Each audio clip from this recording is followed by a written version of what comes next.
Salut à tous, bienvenue, bonsoir. Tout dépend de l'heure à laquelle vous êtes en train de regarder cette vidéo. Je me présente à vous, je m'appelle Merveille Prince, je suis entomoculteur, plus précisément spécialisé dans l'élevage et hannetons. Avant de commencer la vidéo, j'espère que vous portez bien. De mon côté, j'ai été un peu malade, la santé dérogeait un peu, mais bon, Dieu fait grâce, nous sommes en train de récupérer, donc ça va quand même. À la grâce de Dieu, donc ça s'améliore. Pour aujourd'hui, excusez-moi, pour aujourd'hui, on va essayer d'aborder un thème assez spécifique, un thème assez délicat. Pourquoi les substrats ne fonctionnent pas? Pourquoi vos substrats ne fonctionnent pas? Pourquoi nos substrats ne fonctionnent pas? Pourquoi nous n'avons pas d'hannetons? Pourquoi nous avons une maigre quantité d'hannetons? Donc dans cette vidéo, on va essayer de décrypter, on va essayer d'expliquer tous les points qui font ce que nous n'ayons pas une bonne production des hannetons, nous n'ayons pas aussi une bonne production des géniteurs. Alors, dans cette vidéo, donc regardez la vidéo très bien, écoutez un peu, en tout cas la famille, ce sera très important et très utile pour vous. Donc comme je le disais, aujourd'hui, on va essayer de se focaliser sur deux points. Pourquoi la production ne fonctionne pas, la production des géniteurs ne fonctionne pas. Déjà de 1, vous devez savoir que pour produire les géniteurs, qu'est-ce que nous avons besoin réellement pour faire notre production des géniteurs? On sait que nous avons besoin des écorces de coco, soit de la canne à sucre, puisque pour tisser les cocons, les hannetons ont besoin de fibres végétaux pour faire leur coco. Ils ont besoin soit des tiges de canne à sucre, soit des écorces de coco. Et nous avons besoin d'un récipient. Donc pour faire les géniteurs, nous savons que c'est le canne à sucre, écorces de coco, récipient et des hannetons qu'on va mettre en incubation. Mais tout cela ne suffit pas. Puisque vous pouvez avoir tous ces éléments, mais si vous ne savez pas comment les stabiliser dans votre récipient, cela ne va pas fonctionner. Vous devez savoir que les hannetons n'ont pas de dents. En fait, ils n'ont pas de dents comme vous, comme moi, pour tenir, ou ils n'ont pas aussi des mains pour tenir quoi que ce soit. Ils font tout avec leur petite bouche. Donc du coup, le processus chez eux semble assez très délicat. Donc, il faut leur faciliter la tâche. Qu'est-ce qui est recommandé pour maximiser les chances de faire une bonne production des géniteurs? De 1, de bien superposer les écorces de coco entre eux. Je vais m'expliquer. Vous devez vous arranger lorsque vous placez les écorces de coco de bien les coincer entre eux. N'ayez pas cette habitude de juste balancer tout à l'intérieur, non. Lorsque vous mettez seulement comme ça là et vous déposez le hanneton, il n'y aura rien. Puisqu'ils n'ont pas de main pour tenir, ils doivent détacher les fibres contenues dans les écorces de coco pour tisser les cocons. Donc lorsque ça bouge, ça ne leur rend pas service. Raison pour laquelle c'est recommandé de les entasser entre eux, pour leur faciliter la tâche afin que le tissage de cocon puisse fonctionner. Et vous devez vous assurer aussi de la qualité des écorces de coco que vous utilisez. De préférence, la méthode de mettre les écorces de coco dans l'eau chaude n'est plus trop bonne à utiliser, puisque lorsque vous devez savoir une chose très importante qui cause aussi problème pour que votre production de géniteurs ne fonctionne pas, c'est la quantité d'humidité que contient vos écorces de coco. Vous devez savoir que lorsqu'il y a trop d'humidité, le tissage du coco est impossible chez les hannetons. Donc vous réduisez drastiquement vos chances de réussite. Pour ne pas avoir des surprises désagréables, donc évitez d'utiliser des écorces de coco qui ont consommé beaucoup d'eau. Donc la technique de les faire bouillir dans l'eau, c'est une méthode qui n'est pas vraiment trop fiable, puisque en les faisant bouillir, les écorces absorbent de l'eau. On se rend compte lorsqu'on les met, ça sécrète de l'eau, sans compter la chaleur, l'eau que la chaleur va y mettre à l'intérieur, et l'eau encore qui contient les écorces. Il y aura tellement trop d'humidité à l'intérieur, et l'humidité n'est pas bon pour le tissage des cocons. Ça ne va pas fonctionner. Évitez donc de plonger les écorces de coco dans l'eau. Qu'est-ce qui est recommandé pour avoir des écorces de coco bons? Peut-être il y a des insectes. La méthode la plus facile, c'est de récupérer les écorces. Vous les mettez dans l'eau. Si ce sont les écorces de coco qui sont tellement secs, vous les mettez dans l'eau. Vous les plongez dans l'eau. 10 secondes, vous les faites sortir, vous les secouez, vous les faites sécher au soleil pendant au moins 5 minutes. Donc vous les plongez dans l'eau 10 secondes, vous comptez jusqu'à 10, vous les faites sortir et vous les faites sécher au soleil pendant maximum au moins 5 minutes. Après 5 minutes, vous les mettez. Ça c'est pour les écorces de coco qui sont secs. Pour ceux qui sont frais, vous laissez les écorces de coco au soleil pendant 2 minutes. 2 minutes après, vous les enlevez, vous les mettez dans votre bac pour faire la production. Cela va permettre, le soleil va permettre de tuer les nuisibles qui sont à l'intérieur et de ramollir les fibres afin que les hannetons n'ont pas trop de mal à tisser les cocons. Donc ça c'est pour la sélection des écorces de coco. Donc, je récapitule. Donc, si vous voulez faire une bonne production des géniteurs, réunissez d'abord tous les éléments cités: récipient, écorce de coco ou canne à sucre, hannetons, et vous devez bien les placer. D'ailleurs, je vais épingler une petite vidéo. Sur la vidéo. Je vais mettre une petite vidéo à côté. Vous allez voir comment on fait pour entasser les écorces de coco. Ça va vous permettre d'avoir une idée fixe sur ça. Donc ça c'était pour faire comment produire les écorces de coco. Maintenant, passons. Excusez-moi plutôt, c'était pour la production. Comment bien faire une production des géniteurs. Et j'allais oublier. Éviter de laisser les cocons trop longtemps dans votre bac de production. Je m'explique. Lorsque vous mettez les écorces de coco, vous mettez les hannetons. Normalement, c'est après 2 semaines qu'on revient pour vérifier le récipient, pour vérifier notre bac. C'est pas trop bon de laisser tout ceci pendant au moins plus de 20 jours. C'est pas bon. Parce qu'il y a ces hannetons qui tissent le cocon même avant 10 jours. Il y en a déjà au bout d'une semaine, ils sont déjà des cocos.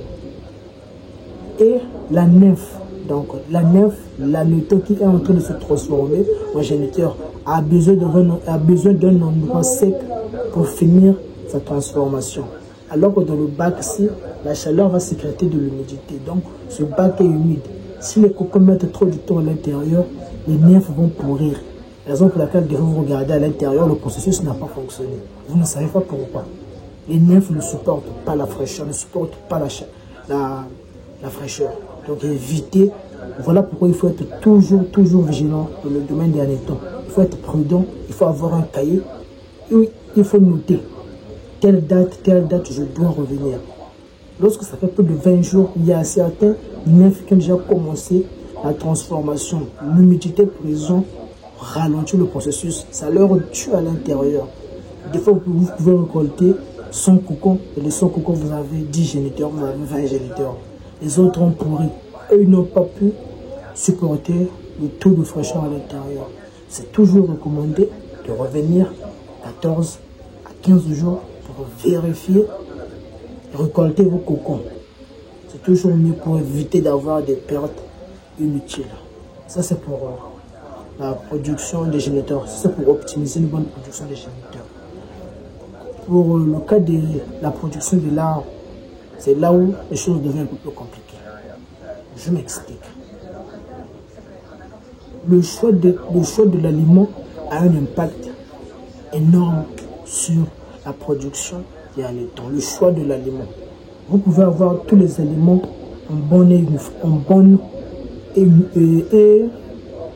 excusez-moi, vous pouvez avoir tous vos éléments en complet, très bien précis, très bien portant. Mais si votre aliment contient des substances nocives, ça va gâter tout. Puisque l'aliment est en partie est présent à 25% de le substrat. Qu'est-ce qu'il faut faire? Dans notre domaine, on a essayé un peu de voir pour éviter les pertes à tout moment. Puisque lorsqu'on fait des expériences, c'est de l'argent qu'on a à l'intérieur. Donc, il faut essayer d'optimiser cet argent, le faire rentabiliser pour avoir retour à satisfaction. Donc, recommander, c'est de fabriquer soi-même ces aliments. J'ai mis des livres à votre disposition. Il y a au moins 4 livres. Là où je parle de l'aliment mixte, l'aliment équilibré, l'aliment standard, l'aliment. Il y en a tellement à l'intérieur. C'est pour donner à tout un chacun cette possibilité de fabriquer soi-même ces aliments. Parce que vous devez savoir que dans notre domaine, ça tout le monde le sait, on utilise l'aliment de bétail. Vous devez savoir un truc, l'aliment de bétail n'est pas fait pour les hannetons. L'aliment de bétail est fait pour les poules, les canards, les cochons. Prenons le cas de l'aliment de porc, le démarrage du cochon. Le cochon, le porc est omnivore. Le porc est comme nous, il consomme tout. Son estomac est comme le nôtre, il digère facilement les choses. Par contre, l'hanneton n'est pas comme le porc. L'hanneton digère mal les choses. Il y a certains éléments, certaines substances qu'il ne peut pas digérer. Vous devez bien le savoir.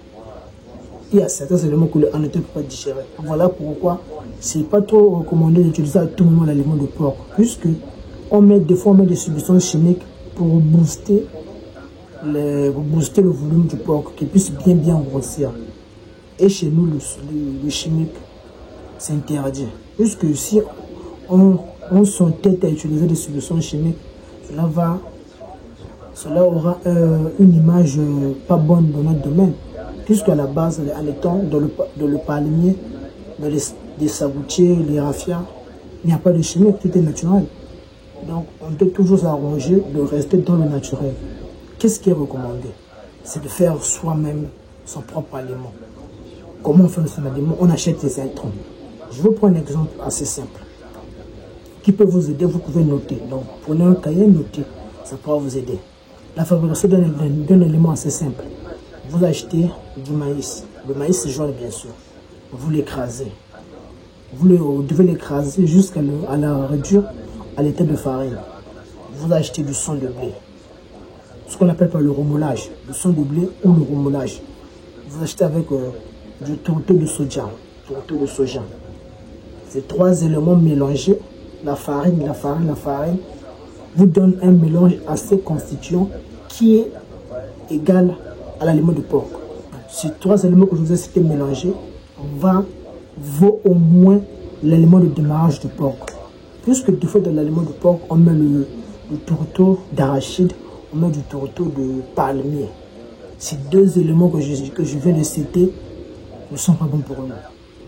Ils contiennent une grosse teneur de chaleur à l'intérieur. C'est bon pour la santé humaine, c'est bon pour la santé animale. Mais chez les insectes, c'est vraiment difficile. Les hannetons n'ont pas cette capacité de digérer facilement les éléments comme le tourteau d'arachide. Des fois, on met du calcaire.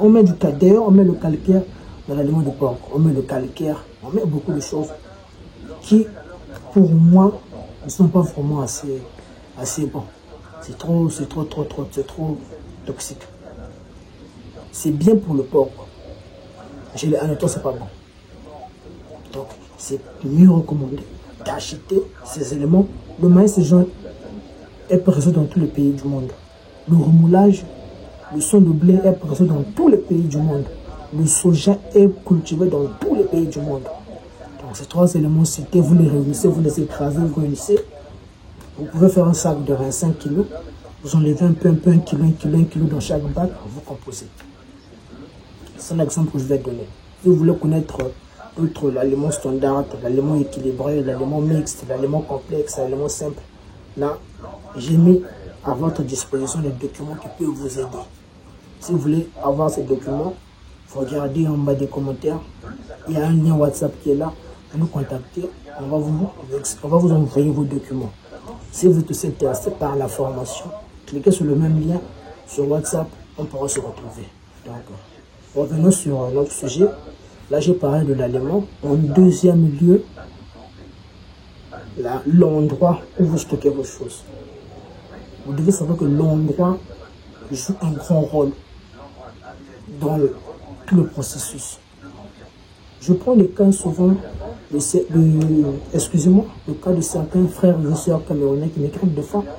On pense, chez nous, actuellement, il fait chaud. Il fait trop chaud. Donc, on veut quand même continuer à faire notre activité sans avoir de problèmes.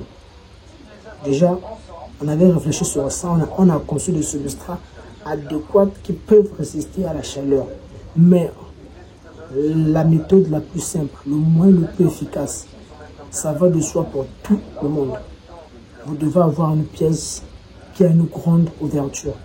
Donc, vous devez avoir peut-être une pièce qui a 2 fenêtres ou une grosse fenêtre. Vous laissez la fenêtre totalement ouverte. Vous mettez soit du gris anti-vol là pour empêcher d'autres insectes ou des gens de rentrer. Ou vous pouvez laisser comme ça si vous voulez.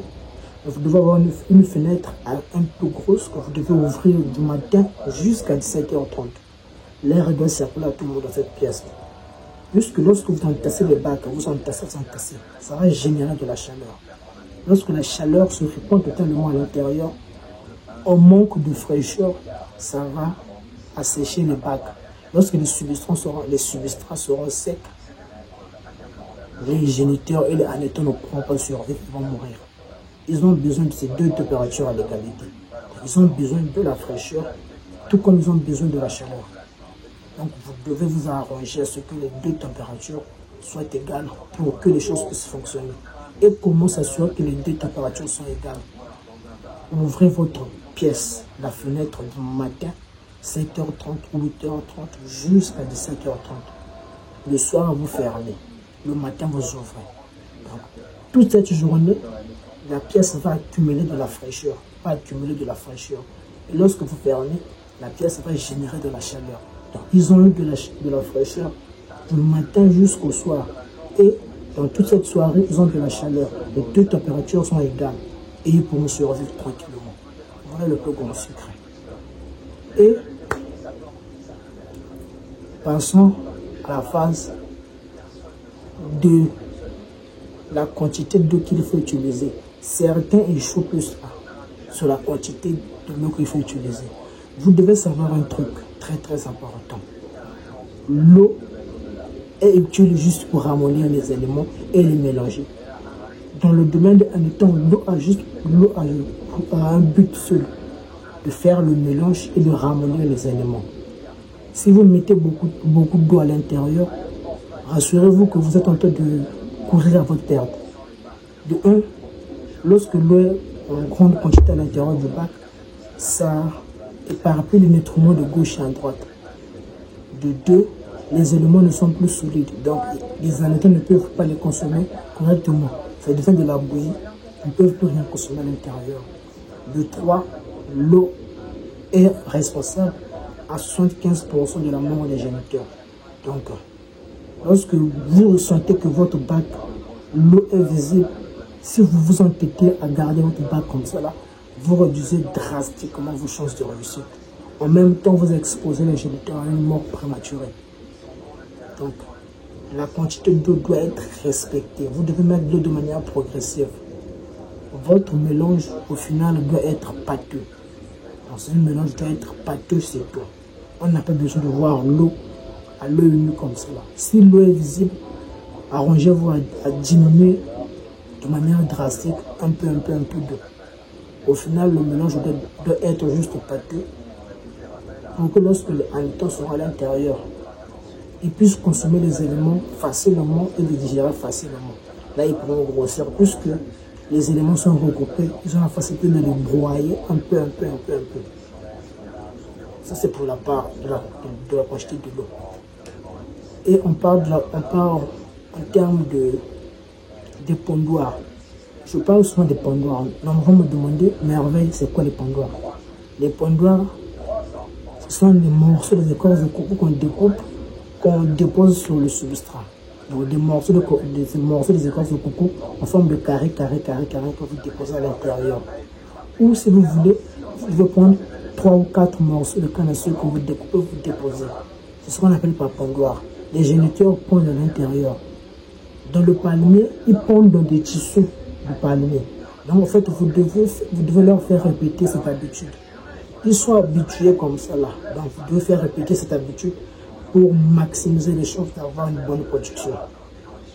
Puisque si toutes les conditions ne sont pas réunies, la femelle ne peut pas pondre à 100%. Donc, toute mère tout parent veut que sa progéniture puisse bien être dans de bonnes conditions. Donc, ça va de soi chez les animaux aussi.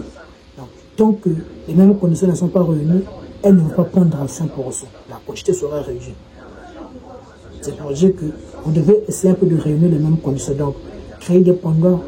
Vous pouvez déposer des morceaux des écorces de coco à l'intérieur, ou soit vous pouvez prendre quelques morceaux de canne à sucre. Vous avez fait votre substrat, vous les déposez à l'intérieur. Cela leur permet d'avoir des endroits pour pondre les œufs et les conserver facilement. Sans oublier l'utilisation de la mélasse et de l'EM.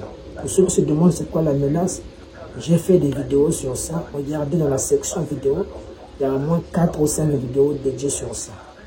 Donc la famille, c'est ce que je vais vous partager aujourd'hui là. J'espère que cette vidéo vous a plu. J'espère que cette vidéo va vous aider dans votre parcours, dans votre acheminement vers le succès dans ce domaine si prometteur. Quant à moi, je vous laisse, je vous souhaite une très bonne journée, un très bon week-end. Que le bon Seigneur nous garde. Merci beaucoup. Au revoir.